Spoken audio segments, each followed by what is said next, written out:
Iki šiandien jums pristatysiu informaciją, kaip jūs galite apsipirkti internetinėje parduotuvėje elektro.lt.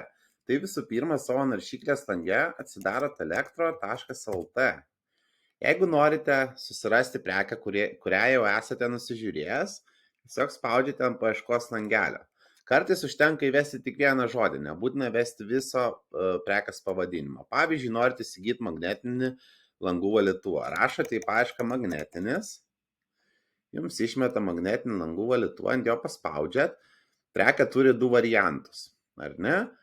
Tai, kad pažiūrėti kitą variantą, jo kainą ir nuotrauką, spaudžiate tiesiog ant kito varianto. Matome, kad čia yra jau brangesnis, kokybiškesnis valytuvas už 80 eurų. Bet tarkim, jūs norite tiesiog nusipirkti pigesnį variantą. Spaudžiame ant jo, tuomet spaudžiame pridėti krepšelį. Kartais taip nutinka, bet tiesiog, kad jūs prieš tai pridėjote kitas prekes į krepšelį, galbūt prieš mėnesį ar prieš savaitę, ir jos yra išsisaugojusios, bet jums, tarkim, reikia tik tais vienos prekės. Tai visų pirma, mes šį kiekį langų valytuvo davedame iki vieneto, tada ištrinam kitas prekes, ištrinam vieną, ištrinam antrą ir tiesiog spaudžiame pirkti. Ar ne? Tuomet laukeliuose įrašote savo elektroninio pašto adresą. Jeigu jūs neturite elektroninio pašto adreso, ne problema, tiesiog rašykite info@elektro.lt. Mums yra svarbus jūsų telefono numeris, kad jį nurodytume, nes kurjeris jums atvežant prekę prieš tai su jumis susisieks. Arba jūs gausite instrukcijas, kur atsimti prekę paštomate. Tuomet įvedate savo vardą, pavardę, pavyzdžiui, Jonas Jonaitis. Tada savo adresą, pavyzdžiui, Karaliaus Mindaugo 49. Šitam laukiai įveskite savo gatvės pavadinimą, namo numerį ir butas, jeigu yra viskas, daugiau nieko nereikia vesti. Pavyzdžiui, miestas yra Kaunas. Dabar dėl pašto kodo, jeigu žinote savo pašto kodą, įveskite į čia, jeigu nežinote, ne problema. Keliaujame į post.lt, tuomet keliaujame į skiltį pašto kodai ir adresai. Čia nurodote savo miesto pavadinimą, pavyzdžiui, Kaunas, tada įvedam Karaliaus Mindaugo ir 49. Spaudžiame paiešką ir tai yra pašto kodas, jūs galite jį nusikopijuoti arba tiesiog įsiminti 44 ir 3 trejetai. Rašome 44, 3 trejetai. Telefono numerį nurodome. Taip.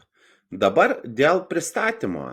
Jeigu jūs norite apmokėti internetu, jums yra nemokamas ir pristatysime greičiau ir į artimiausią jūsų paštomatą. Jeigu šitas variantas jūs tenkina apmokėti internetu ir gauti greičiau, tiesiog spaudžiate saugus atsiskaitimas čia ir tiek.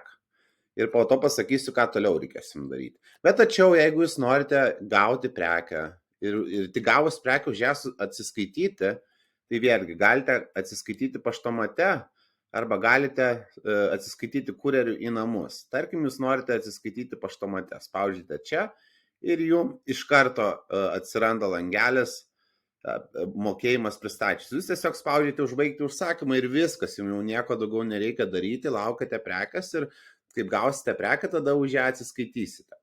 Bet tarkim, jeigu jūs norite nemokamo pristatymą, spaudžiate čia, tuomet spaudžiate saugus atsiskaitimas. Ir tada jūs nuvesi mūsų partnerių puslapį, per kuriuos mes surenkam mokėjimus. Tai yra MakeCommerce, viena didžiausia platformų Lietuvoje, bet ne apie ją. Dabar apie taip, kaip apmokėti iki galo prekę.